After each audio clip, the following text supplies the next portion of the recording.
બોટાદના ગઢડામાં રથયાત્રાને લઈને પોલીસે ફૂટ પેટ્રોલિંગ શરૂ કર્યું છે। અષાઢી બીજના દિવસે શાંતિપૂર્ણ માહોલમાં રથયાત્રા સંપન્ન થાય તે માટે સંવેદનશીલ વિસ્તારોમાં ફૂટ પેટ્રોલિંગ, કોમ્બિંગની કામગીરી કરાઈ। આ સિવાય તે વિસ્તારમાં રહેલા હિસ્ટ્રી શીટરને પણ ચેક કરવામાં આવ્યા। પોલીસની આ કામગીરીમાં ઉચ્ચ પોલીસ અધિકારી અને પોલીસના જવાનો જોડાયા।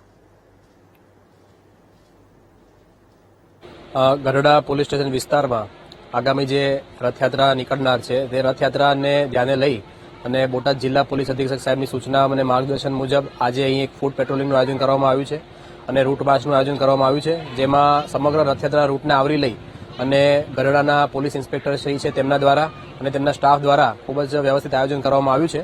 અને આ સિવાય પણ જે પણ સંવેદનશીલ વિસ્તારો છે તેના ઉપર પોલીસ પેટ્રોલિંગ છે। આ સિવાય કોમ્બિંગનું આયોજન છે અને અન્ય જે હિસ્ટ્રી શીટર છે આ ઇસમોને ચેક કરવાનું પણ આયોજન છે અને ગઢડાના નગરજનોને આગામી રથયાત્રામાં કાયદો અને વ્યવસ્થા જળવાઈ રહે તે માટે પોલીસ પ્રશાસનને અને સ્થાનિક પોલીસને સહયોગ આપવા માટે પણ અનુરોધ છે।